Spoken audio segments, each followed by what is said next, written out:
Gucci. All right, welcome to the first episode of Sports Pantomaths. All right, first I want to just start off with how excited and blessed I am just for this opportunity. It's always been a dream of mine to be able to have a sports podcast and be able to make it with some friends who also enjoy talking sports. So first, I just want to go ahead and just talk and try to explain out how I figured out this name, Sports Pantomaths. So I'm like, all right, I'm gonna come up with a sports podcast, and I'm thinking I gotta find a creative, cool name. So I go on iTunes, I'm like looking up all the sports podcasts and cool names. And I'm like, damn, like I see all these good ones, like the Podfather. It's like, damn, it was shout out, never heard the thing, but it was a cool name. I was like, damn it, like they came up with that. So I'm sitting there, I'm like, I gotta find something that no one has. And so I go through and I Google synonyms for a know-it-all, and I find the word Pantomath, and I'm like, man, what the hell is a Pantomath?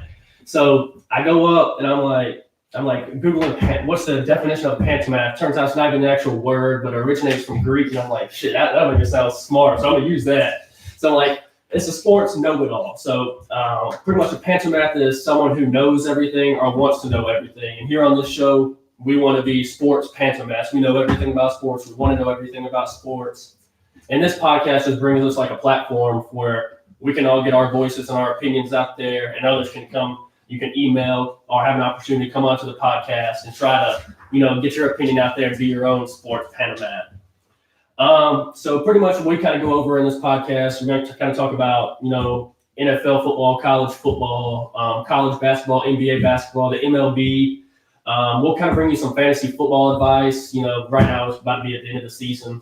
But however, next season, tune into the podcast for sure. We're going to give you some lineup advice. If you want to look into sports gambling, we're kind of give you some predictions on games, so kind of help you lean one way. That's pretty much our goal. Our goal is just kind of be a bunch of sports know-it-alls acting like we know it all. I kind of just want to introduce ourselves.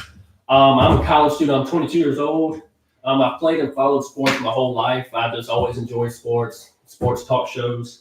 I remember when I was like 4, I'd want to go turn on the sports channel early in the morning, and I turned to ESPN Classic to try to find a game. All of a sudden, this girl's gone wild. On the TV on ESPN Classic, I'm like, shit, 4 years old, it is what it is. But, I'm a Georgia football fan and an Atlanta Braves fan, so they let me down every year. It's probably one of the most miserable lifestyles to live. I think they're going to lower me into my grave so they can let me down one more time when I die. So, hey, Braves and Dogs fans, you know exactly how I feel. I'm a Celtics fan and a Packers fan and a Duke fan, but really, I just appreciate greatness. I just like to watch NFL games for the greatness, NBA games. I like to watch good players and good teams, the best series. And I appreciate what Coach K has done at Duke, so I like their program. So, go Cameron Crazies, baby. You got to pick a winning program somewhere. Yeah, I got to have a winning program somewhere. So I'm just and pretty much how I view myself, I'm my team's biggest supporter, but I'll be their biggest critic as well. Like you're going to hear me just hammer down on the Dogs and stuff like that. They piss me off every year. But I'm going to let these guys kind of get after it and kind of introduce themselves and then kind of get started. My name's Tim, 21, college student.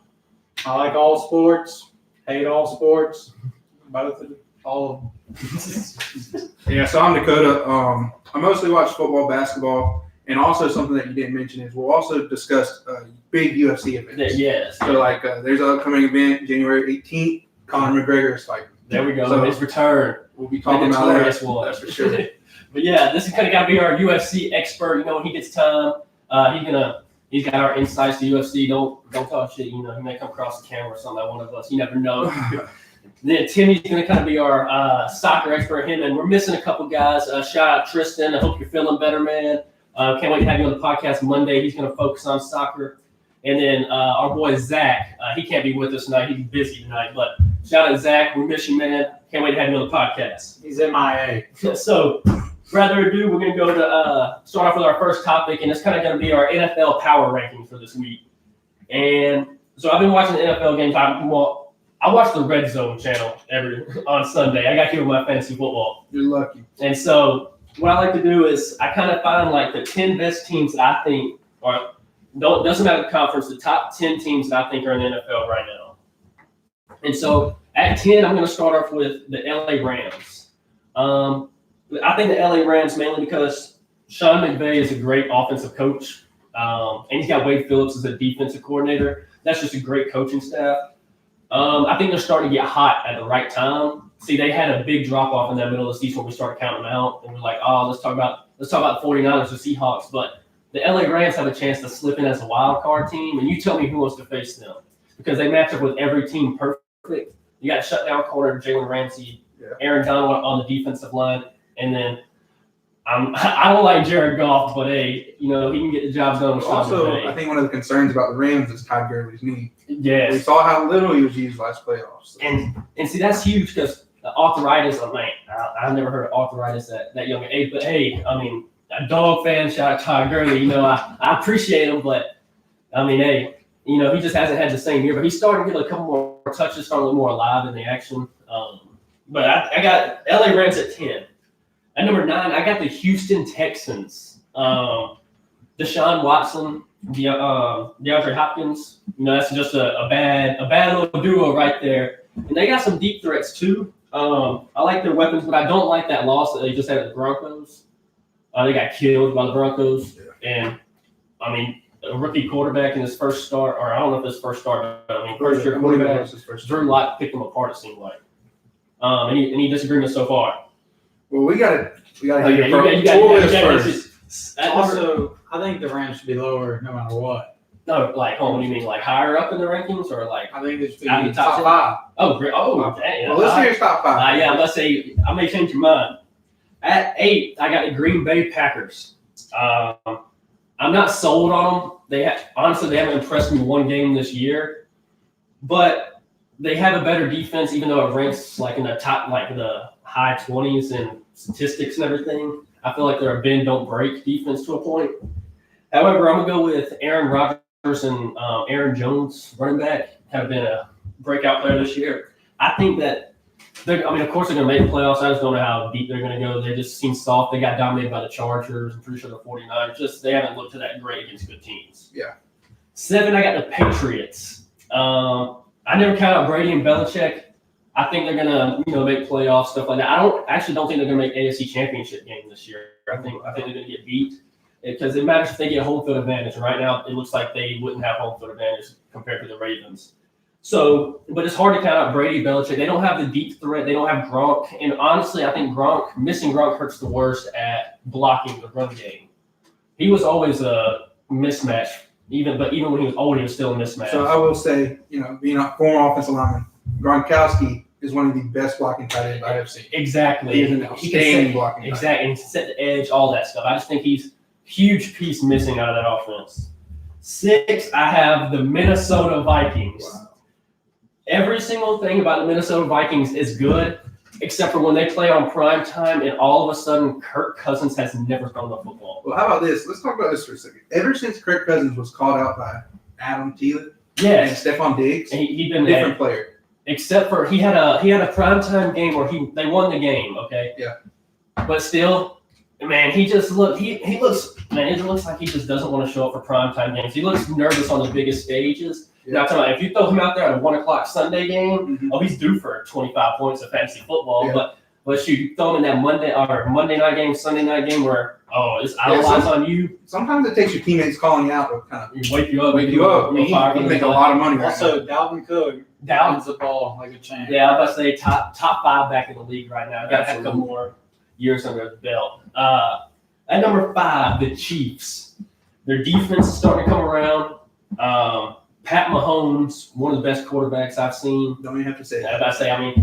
I think that's all the weapons. I call it Pat Mahomes and the track team. They just got so many athletes out there: Mecole Hardman, Tyreek Hill. It's just they're mismatches. One piece I think that does make them a different team from this year and last year, the piece they're actually missing with Kareem Hunt.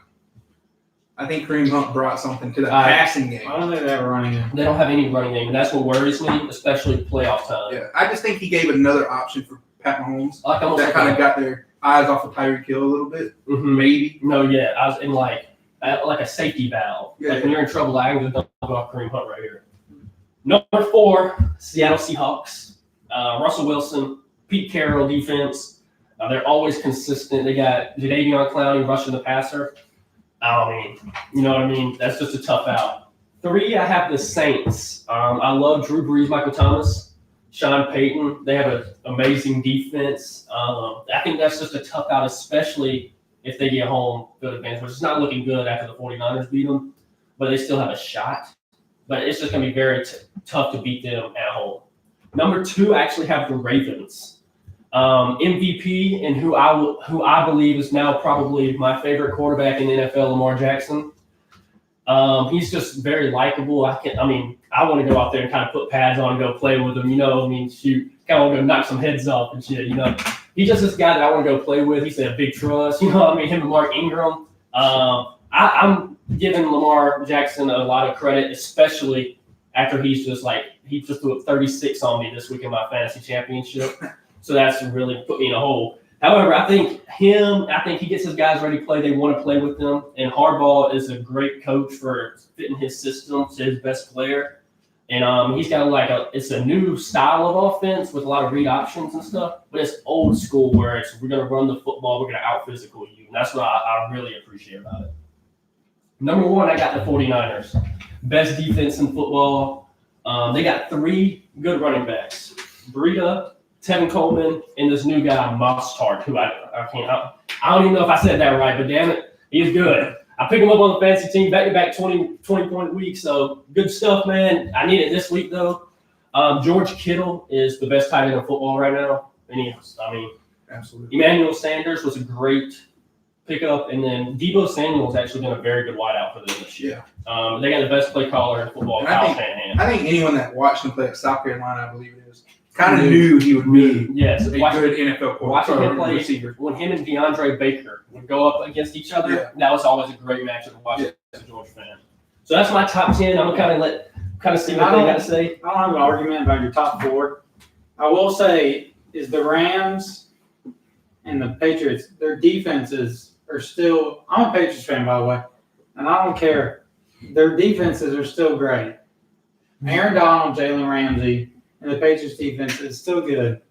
But the Chiefs, I don't think they'll get a 2 seed, which is what they need. And they're still going to play the Patriots in the divisional round because they're going to have to play. So it's going to be tough for them either way, even though they just beat them. But it's going to be a different game. Yeah, I think you're actually making a good point because I remember looking. I still think the Patriots are going to have to play the Ravens. I think the Patriots have the least amount of points scored against them this season. Yeah. And plus, you're talking about Bill Belichick in the playoffs, game planning against Lamar Jackson. Are you talking? I'm not. You're talking Chiefs. I'm not talking about against the Ravens. I'm talking about against the Chiefs in the playoffs. Even though we're not talking about the playoffs. See, they have a chance to beat the Chiefs. They really do.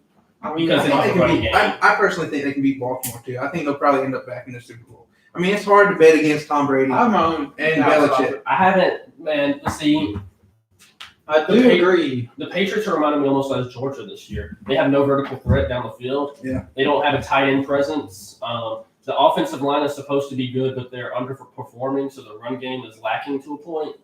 I haven't seen anything special offensively that, nothing stands out to me from the Patriots. I don't know how they're going to score points. They're great situational football. There's also the rumor going around that Tom Brady might be retiring this year. Man, so I think he's going to be quarterback somewhere else. You think so? I think he might come out this playoffs, be really motivated, have his team ready, just like we're talking about Lamar Jackson does.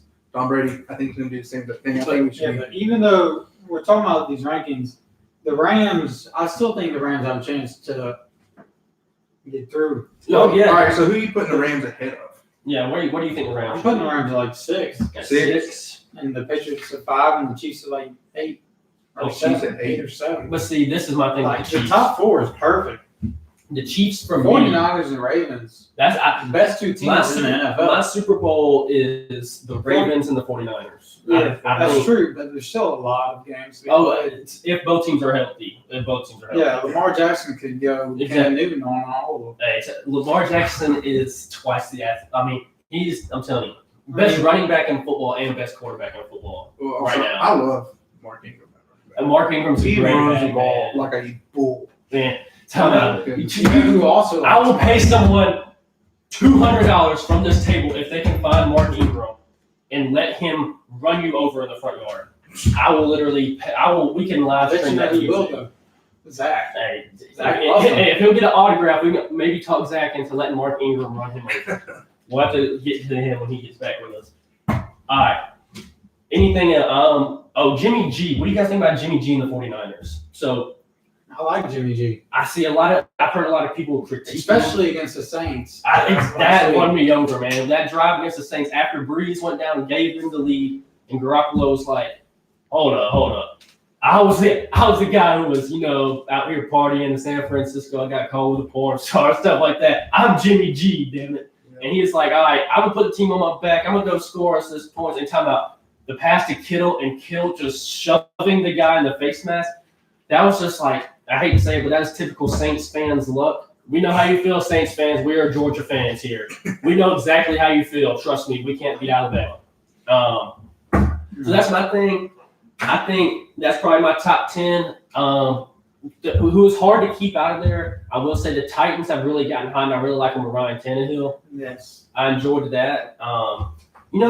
Who really underperformed to me this year is the Chargers. I really think they have the talent and every piece to be good. I think Phillip Rivers holds them back. I was just about to say, I think it might be time to start having that discussion. To start finding a replacement for Phillip If Rivers. I'm the Chargers and Tua Tagovailoa is available right there, you better draft him. I know this is off topic. Better draft him. If I'm number 1 pick, I'm taking Chase Young. Depends what team I am. It depends what team I am. Isn't it Dolphins right now? No, it's Bengals. Is it the Bengals? Mm-hmm. So if I'm Bengals, I take Burrow. Joe Burrow. But I mean, he's just best, healthiest quarterback. I'm telling you, Tua is this generation's Steve Young. You heard it here first. All right, First podcast, hot take number 1. It will be a great statement or a worse statement. You let me know in a couple years. All right, so let's get to the games for NFL Week 15. So just to go ahead and kind of clarify, we are not going to talk about the toilet bowl games. For example, Miami and the Giants might be a good game to watch, but it really has no implications. Also, Buccaneers Lions may have fantasy implications, especially for me, Godwin, flex wide receiver right there. So Jags and Raiders have a slim chance, but I'm not liking the direction they're going, so we're not going to really predict those games. So I'm going to start it off with the Bears-Packers. At Lambeau, I'm going to take the Packers, mainly because I think it's going to be a low-scoring game. I think it's going to be a defensive game, and Aaron Rodgers is going to make enough plays, even though he's been very disappointing to me this year, and he's my favorite player. I'm going to take the Packers in a low one, 20-13. I'm going to take the Bears, even though the Packers beat them at the Bears. Take the Bears. I also got the Bears. All right. I got Patriots killing the Bengals. I got them actually covering the 10.5. That was the last time I looked it up, which was, I think, yesterday. So don't trust me if it's still 10.5. It may not be. I'm going to check that. Last time I saw Patriots by 10.5, they cover. Edelman, I need you to score 2 touchdowns for me. Who you got? Pats. Yeah, I got the Patriots Easy. as well. The next one, Seahawks-Panthers. I've seen the Panthers let up 40 points to a mediocre Falcons team. Their quarterback, I think he's just a bridge quarterback to get this next guy from the draft. I'm going to take the Seahawks, and they're coming off a loss. They'll probably cover as well. Seahawks, but I do like McCaffrey because I have him in fantasy. I also got the Seahawks. I'm a huge Russell Wilson fan. Been a fan of his since he was at NC State. There you go. Back in the day. Yeah. Texans-Titans. I'm going to let you guys kind of roll off with this one for a minute. I like the Titans. They're at home, big game. Tannehill's been playing great. There we go. I got the Texans just because of Deshaun Watson. Actually, this is the battle of AFC South, so there's a likeliness that the winner of this game wins the division. I'm going to take the Titans. I love Derrick Henry. Biggest dude, that is a man. If he came up to me and slapped me in the face, I would just be like, yes, sir. Like, you got it. He is like 6'3", like 245, and that dude's a man. And shout out on the fantasy team. You got to draft a big dude, man. Give him some love. Eagles, Redskins. I've really been disappointed with the Eagles this whole year. Carson Wentz is probably one of the most overrated quarterbacks I've seen. Great footwork, great mechanic. Great skill set. But for some reason, he just doesn't have that. To me, it doesn't seem like he has that it factor where guys want to go play for him and, be out there with him. He just doesn't have that it factor to me. And I think he's kind of wanting to prove himself because of the Nick Foles thing. He just doesn't. He's not my quarterback to me. So I'm gonna still take the Eagles, but they're not gonna cover that. They just haven't impressed me all year. Yeah, I got the Eagles, but just to kind of comment on Carson Wentz, I think that it takes a little while to come back from injury. You know, he missed a whole season. Yeah, just about. Yeah, I think it takes you a while to get back in the swing of things, especially at the speed of football they play at, especially in the pros. No, I agree. I'm taking the Eagles as well. Haskins incompletion machine, and Eagles defense is strong. That boy was a bust. We got Vikings Chargers next. I got the Vikings actually, because it's not a primetime game. So Kirk Cousins will be good. I hope so at least. I sure hope so because I'm picking them. So I'm gonna take Vikings with a lot of Dalvin Cook. I'm also taking the Vikings. Phillip Rivers talks a lot of shit. You see that video of I that? did, and I'm hoping Vikings beat you. Talk some sense into them. Yeah, I got the Vikings as well. Next game we got the Rams at the Cowboys. So for all you Cowboys fans, I hate to break it to you, but you're about to be 6-8. You're going to be 6-8. The Rams are going to beat you. Their defense just matches up with you too well. Aaron Donald's going to get after the quarterback, stop the run game. And we've seen Dak pretty much the past couple of weeks. I think personally his numbers spike way in the fourth because his team is down, and so he gets to go put up 200 yards in the fourth and try to make a comeback, but they're throwing the ball every time, so it kind of skews his stats to a point. I think Jalen Ramsey going to take Amari Cooper out of the game just like Stephon Gilmore did from the Patriots. So I think I'm going to take the Rams.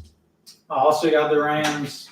Cowboys fans, look out for Jerry Jones' press conference. I actually have the Cowboys. I think they'll come out motivated. I'm a Dak Prescott fan. Because first of all, my name's Dakota. There you go. Dak Prescott's Dakota. I like Dak Prescott. I'm not a hater. Yeah. I'm not going to pay him $30 million a year. No. Yeah. I will not pay him that much. You had to give Ezekiel Elliott that money. And he's been disappointing ever since he got paid to me. You don't run with the same heart and stuff like that, in my opinion, from watching. But I really do like Dak. I just think he's more of a $18 to $24 million. The thing is you can't get rid of Dak. No, because you get rid of Dak, you might end up with the worst quarterback that can't win any games for you. You're right. Oh, Coach Clapp, get him going. We got Falcons at 49ers. I'm going to just leave this short. The 49ers are the best team of football right now, so I take 49ers. I'm also taking the 49ers. Yeah, it's going to be a blowout. It's not even going to be close. Bills at Steelers. So this game has a lot of implications. Wild card spot. Both teams fighting because the Patriots obviously lead the division, so the Bills in second. Ravens lead the division for the North, so the Steelers are in second. So this is a battle of two wild card teams. I'm actually going to take the Bills. I like Josh Allen as an athlete. I think he's going to make enough plays with his legs. He's got a strong cannon arm. It's just I got no clue where he couldn't hit water if he thought it was boat with football. But he can sling that thing across the field. So in a low-scoring game, I'm taking the Bills. I'm taking the Steelers. They're at home. I got a lot of confidence. I like the Bills. I think their defense is going to win the game for them. You want to put a six-pack on that? No. You don't want to put a six-pack on that? No, the Steelers. Come on. Put a six-pack on the Steelers. You got it. Tim, be confident in your pick. Come on, you say confidently with the picks. Six-pack. Extremely confident. Six-pack, bro. Oh, man. All right. That's Saints. I'm going to take the Saints. It's at home. They don't lose at home usually. They're coming off a heartbreaking kind of loss, but it was a good loss to me. So I'm going to take the Saints. I just think they're the better team, better quarterback, defense, playmakers, everything. Saints. Yeah, I got the Saints as well. I think if Andrew Luck is still with the Colts, totally different discussion. True. Totally different discussion, but no, I was about to say that was shocking. So I think kind of going over the playoff teams and just kind of giving you an outlook on what we think the playoff teams are going to do this week. Next, we're actually speaking on playoff. We're kind of going to go straight towards the college football playoff. that's fun. And so, pretty much, man, I'm excited for these games. These games are going to be some of the best games. I think they're a whole lot better than last year's because I think offensively every single team is explosive. Yes. And no lead is going to be safe.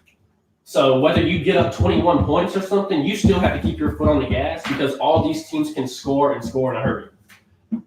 So I say we start off with the LSU Oklahoma game. I don't know if you guys want to kick it off. Maybe you got to get some thoughts. Go ahead. So my thing is I'm gonna take LSU actually to win this game. I think it's gonna be very close throughout until the fourth quarter. I think I will say Lincoln Riley is a great coach. I don't know where he's gonna be. Possibly Cowboys. Possibly the Cowboys. I think Urban Meyer's leaning more towards that one. But I think Lincoln Riley, you give him that much prep time with Jalen Hurts, who is Jalen Hurts is a great quarterback, I will say.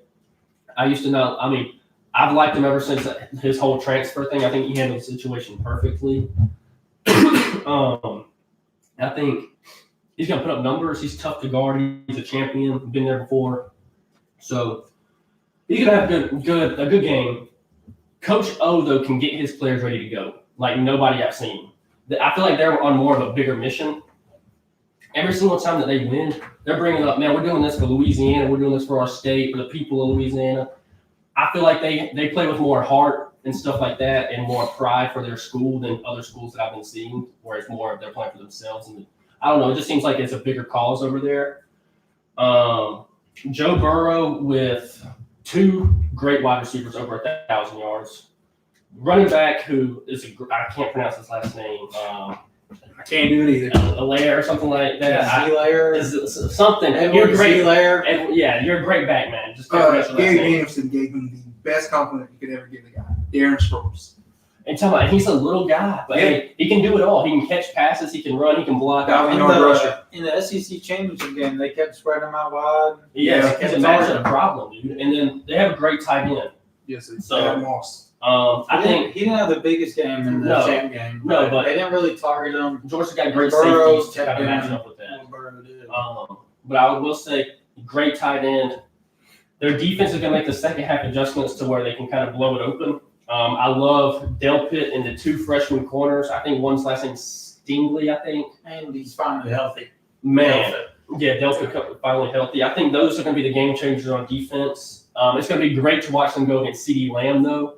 Great wide receiver out of Oklahoma. I got LSU 45-37.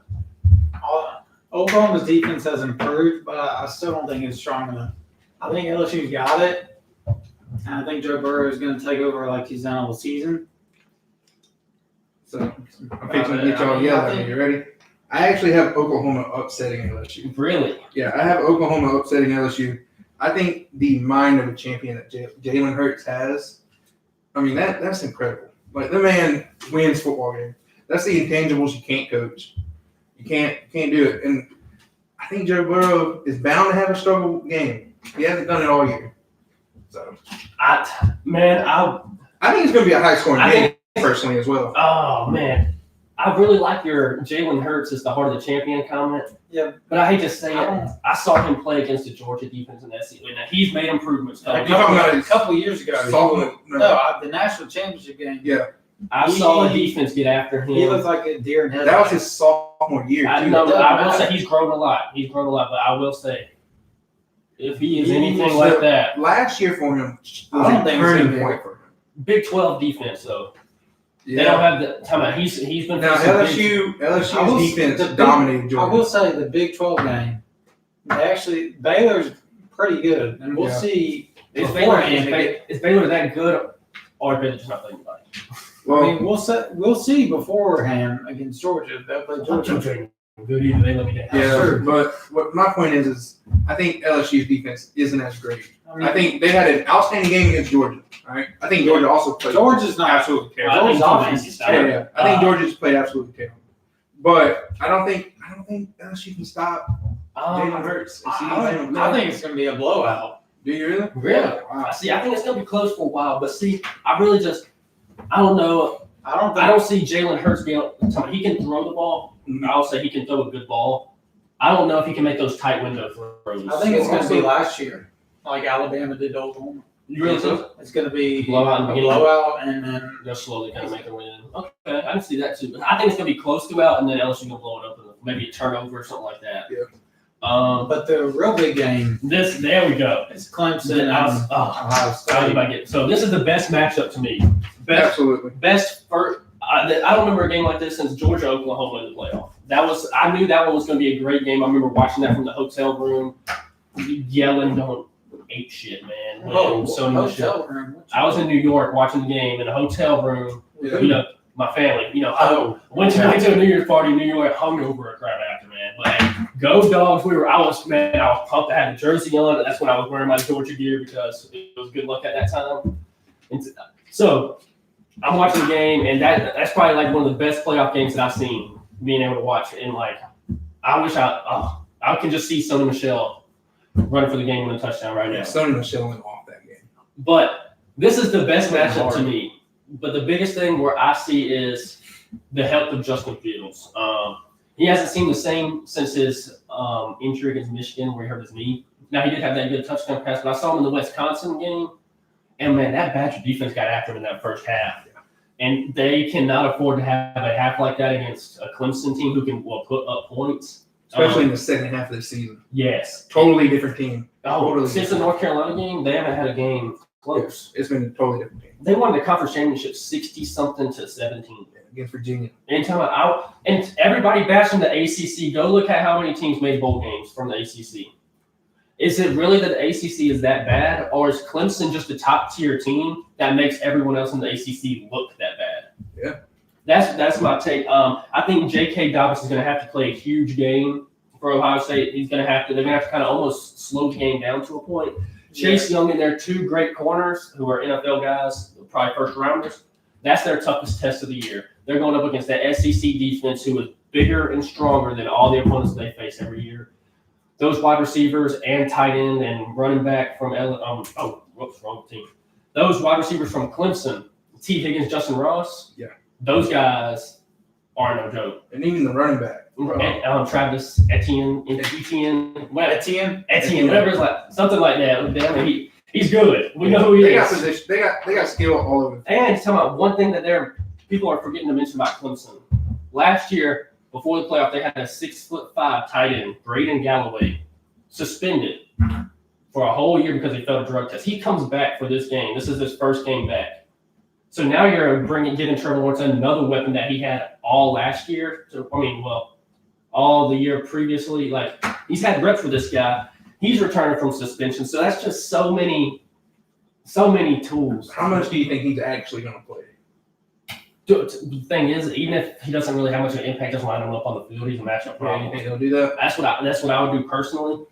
They have an above-average defense. I think Clemson, they play well as a unit. They don't have the superstar players that they have. It's kind of like Georgia. They don't have any names. They had so many first-rounders last year. Clemson on the D-line. Reload. That is, and this is my next hot. And Ohio State really seems to lean on J.K. Dobbins. Yes. A lot. But yes. And I don't know, man. But see, I think who are you picking? I'm about it. Chase Young needs to be a factor. He's got to get after Trevor Lawrence. If he doesn't have like a Heisman caliber game. When has he had a good Heisman game since he got coming back from the suspension?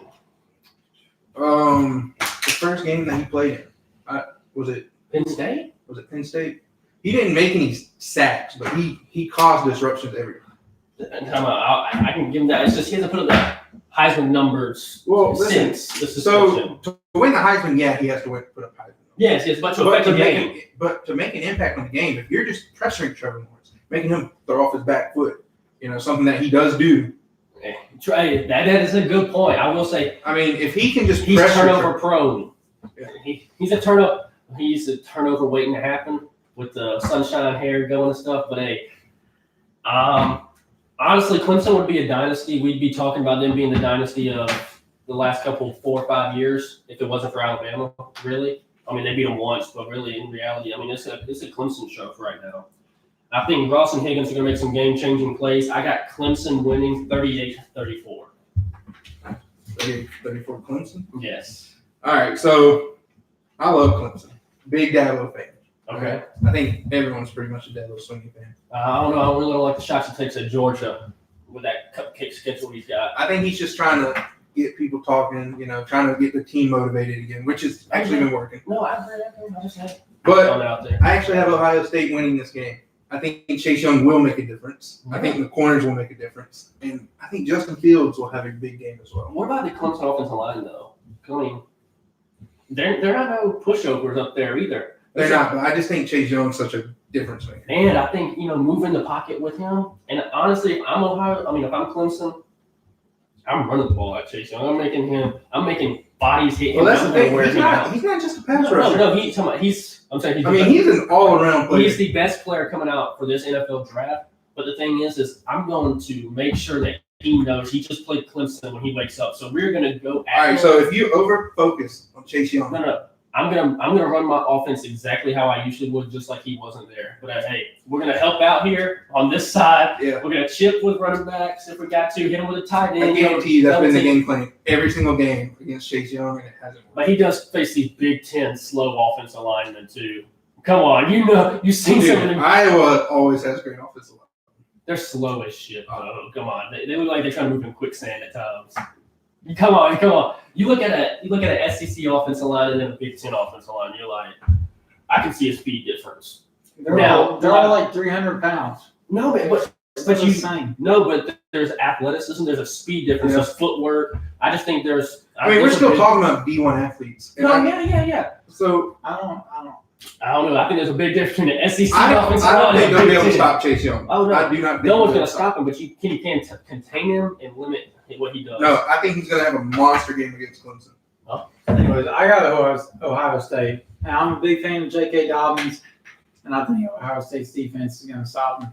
Yeah, if you're asking me as a fan, who I'm going for Clemson. Not stop him, but contain Trevor Lawrence. I think they're going to hold him to under 30.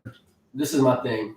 Justin Ross and T. Higgins, they're not talked about as often as they should be. We're talking about the LSU wide receivers.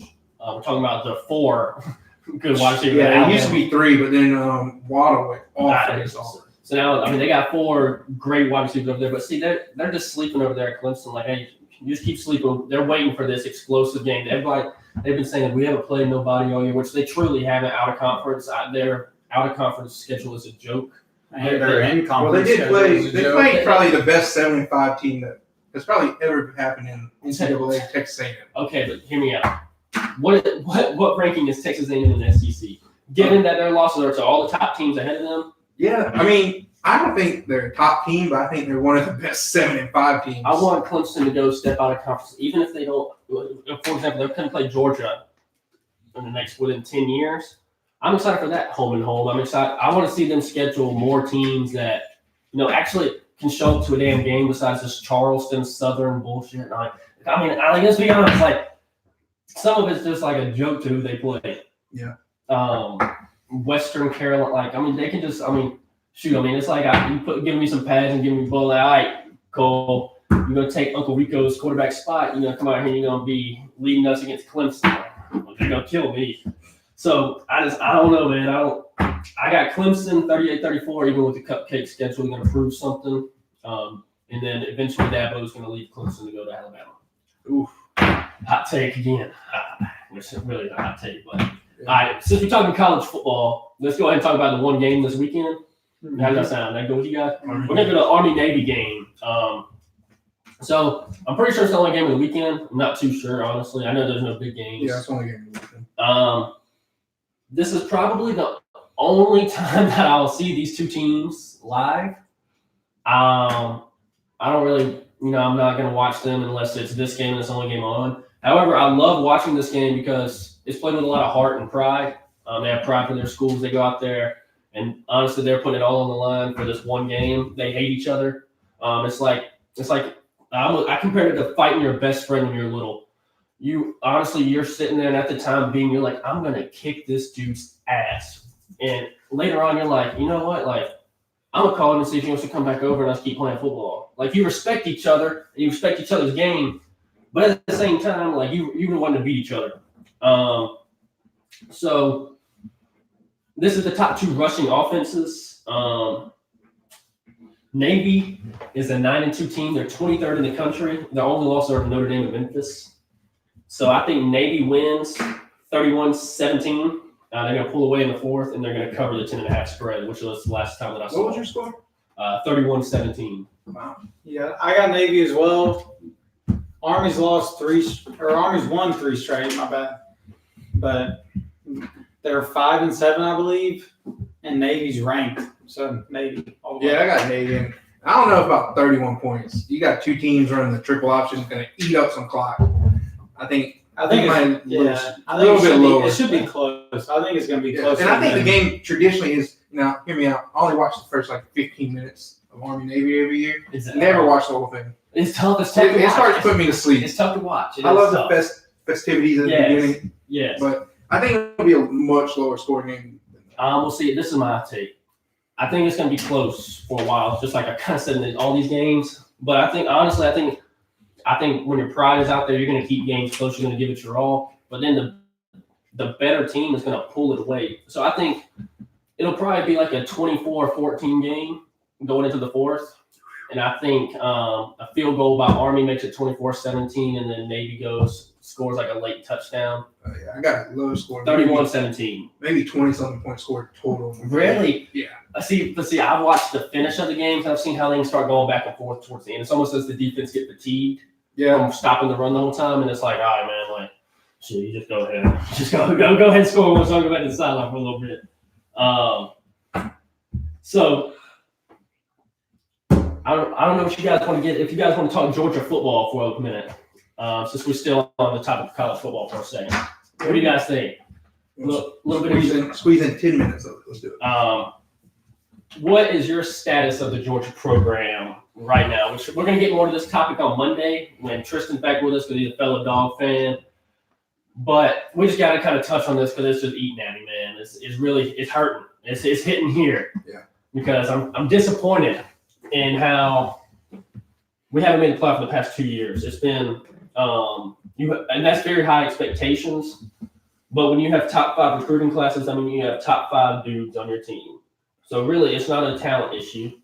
Now we have kind of a talent. I mean, talent deficit at certain positions. Quarterback, wide receiver. However, honestly, I think we got the tools to be up there. I think we have some coaching issues. I'm gonna let you guys kind of go on a rant because I'm telling you, I could hog this whole time. So I'm gonna let you guys kind of start off with your status as a Georgia fan of the program. I think our offensive play calling needs to change. I think our wide receivers need to play better. I think quarterback Jake Fromm needs to play better. He misses so many open receivers. Yeah. Well, I will say, whenever you hear Georgia fans talk about Georgia football, we sound like the house is on fire. We feel like, the world's crumbling. Let's keep in mind now, we didn't make the playoffs last year. We didn't make it this year. We're a couple plays, well, not this year, but we are one win away really from winning it and being in the playoffs, right? Last year, we beat Alabama in the SEC championship. We're in the playoffs. This year, we beat LSU in the SEC championship. We're in the playoffs. So we're still at the top, guys. We're just. But are we at the top or are we just at the top of the SEC East? Top of the SEC. I think we're one of the SEC top East. 3 teams in the SEC. And if you win the SEC, which we have seen, you win the SEC, you're in. But my thing is can Georgia compete with an SEC West team? Yeah, I think they can. I mean, we beat up on Alabama for 3 quarters last year, and then Jalen Hurts comes in. But I need it for a full 4 quarters for once, man. Hey, listen, hey, we are Georgia fans. We're a Falcons. Well, you're not a Falcons fan, but are you a Falcons fan? No. Oh goodness, yeah, y'all don't feel my pain. Oh, true. See, no. Yeah, y'all don't even understand. I'm a Georgia fan. Yeah, y'all don't even understand. 28-3. Oh, but see, my thing is, we're at the top of the SEC East. Yeah. I think Florida's right there on our heels. I think they're very close. I think Dan Mullen is he's a good play caller. He gets the guys ready to go. He's a good coach.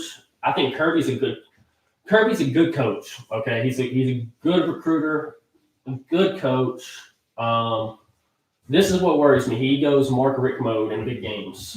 The South Carolina game, that is the most inexcusable, worst loss as a top 5 program that I've seen as a Georgia fan. That is one of the biggest disappointments I've ever seen. That is honestly the reason why I stopped wearing my Georgia gear. Besides Michigan and Appalachian State. Oh yeah. I said, as a Georgia fan. Oh, Georgia. As a Georgia, I haven't experienced that. First of all, just how that is in a situation against a third string quarterback against South Carolina at that. Honestly, I don't know Can't defend that. I don't know how Georgia finished at 5. I was surprised after the LSU game they were in the top 10. Their offense has looked like one of the worst offenses in the whole entire nation this year. And that I will go ahead and dog everybody out. Wide receivers, you got 12 games to go ahead and get experience. This 13th game, you got the SEC championship, you have no excuse to not be on the same page with your quarterback. Whether you're getting subbed in there or not, you've had 13 games, okay, to learn the offense. That's over 13 weeks. That's okay. You're at practice, right? First half of the SEC championship, what string were they playing with? Fourth and fifth string receivers? But my thing is actually Kearis Jackson also got hurt. They should be on the same page. Not being on the same page or a lack of knowing each other, that's a ridiculous, mediocre excuse that coaches are going to give. And Kirby Smart needs to hold himself way more accountable for that loss. Him going and dogging out those wide receivers was the biggest, softest, snakiest thing I've seen. And that really just rubbed me the wrong way as a Georgia fan. And he needs to go ahead and first put some blame on himself and be like, you know what? I was out coached. I wasn't prepared. I tried to steal what defense Auburn was running against LSU. Like the guy's never seen it before. Like, you're an idiot. Go design a good plan, get this shit going, and let's get after him. Okay? I liked the rushing forward with the spy. I didn't mind it, but damn. Four with the spy? Yeah. Okay, not you're talking about the 3-man rush. He did 3-man rush a bunch, and that was frustrating me. Yeah. I was yelling at the team. I don't yell at TV often. But damn it, that was rubbing me wrong. I don't like Jake Fromm's play this whole entire year. He's regressed from his freshman year every single year. Inaccuracy, not being on the same page with his wide receivers, and that's a leadership thing. If you're not on the same page with your wide receivers, damn it, go grab them by the face mask and let's get on the same page. Let's talk this out. Let's go ahead and figure out what's going on. Let's fix this issue right here, right now. Be a leader, step up, and man the offense like you're supposed to do. You're the quarterback, you're the leader of the team, and you're supposed to be the face of the team. So go out there and lead by example. You underperformed all year. Can't make the throws, the deep ball throw. You're either overthrowing or underthrowing the guy. Half his back shoulder passes, which everyone claims he's so great at, his back shoulder fades, they're underthrown deep balls. The wide receivers coming back to get the ball. That's my little take on Georgia for right now. I'm going to kind of save a lot more. I think part of the problem, and I think me and you discussed this before, is just lack of confidence in receivers. I mean, like I said earlier, or previously, between just me and you, the deep bomb to start the game in the SEC. That was a great play call. And then the receiver dropped it. Underthrown at the same time. Oh, my goodness. He should hit him in stride. If he hits him in stride, he's running for it. Listen, we're not playing video games. Not every pass will be perfect. No, agreed. But damn it, don't underthrow him. Listen, I think he hit him in the hands. What's the saying? It hits you in the hands, what happens? If it hits you in the hands, you catch it. You catch the ball. You catch it. I tell you, that is a drop in my book. But also, he's got to take a little blame. Like, hey, I underthrew that one too. I wasn't right. If I'm the quarterback, if I'm Jake Fromm, which I'm not, that ball hit you in the hands. No, you catch that ball. I'm gonna get a lot more on Georgia. And that's a touchdown too. That is a touchdown. I'm gonna get a lot more on Georgia on the next podcast. I'm gonna go ahead and we're gonna address these final thoughts. Tim, you got a final thought for us? I do. Oh no, all right, hold on. I'm gonna lead it off because I got some addressing to do after yours. So my final thought here today. Think about this. Georgia, if they're not going to change their offensive system, which I think they should go get an athlete at quarterback and try to run a zone read scheme. However, if they're not going to change the system, this is who you go get as offensive coordinator. You go get Shane Day, the 49ers quarterbacks coach. He's got experience at the pro level. He's going to bring kind of a pro style, more modern offense in. He's got experience under Kyle Shanahan, the best play caller in the NFL. Go watch his play calls. He took the Falcons to the Super Bowl for these Falcons fans. I think he's one of the top coaches in the league, and he just calls great plays. So he's got experience under him. He coaches quarterbacks and tight ends, which is a big need at Georgia. We've got to get a tight end so we can kind of throw the ball to. He gets an opportunity to come and make a name for himself. Not many people know who Shane Day is when I first say it. So now he can kind of get recognized for the University of Georgia. And then eventually move on to like a better job, which he probably deserves if he can get the job done. And damn it, if you don't know who Shane Day is, go Google him. He's going to look awesome in a press box if he's holding a play sheet up to his face like this. I'm telling you, that is one bad dude right there, and you want no part of him calling plays. So that's my final thought for the day. Shane Day, offense coordinator at Georgia, make it happen, Kirby Smart. My final thought is I think Lamar Jackson's overrated. I think all they do is throw 5-yard passes to their tight ends. They have 3 of them. All you got to do is cover them. I think it's just all of their offense coordinator. You said Lamar Jackson's overrated? Yeah. I don't know. Man. I got to disagree. Y'all know you've been watching these deep balls. I've been seeing him hit. He's on the money. Best quarterback right now in the league. I mean, we're going to address that one a lot more on Monday. Is Lamar Jackson really overrated? But so just to kind of close out the show, I want you guys to just kind of go on social media. Check out our YouTube. It's at Sports Pantomaths. Just follow, give us a subscribe and a like. That'd be awesome. Our Facebook account, Sports Pantomaths Podcast. It's a nice little page. Go check it out. We're going to be posting content on there. Twitter is our Sports Pantomath 1. Sports Pantomath 1. So go check that out. Give it a follow. The Instagram is Sports Pantomaths. And if you want to, get a topic discussed, you shoot us an email at sportspantomaths@gmail.com. We'd love to hear from you. Get your topic in. And we're going to get you some more content on Monday. And we look forward to talking to you and have a good one. And I appreciate you for listening. Like and subscribe.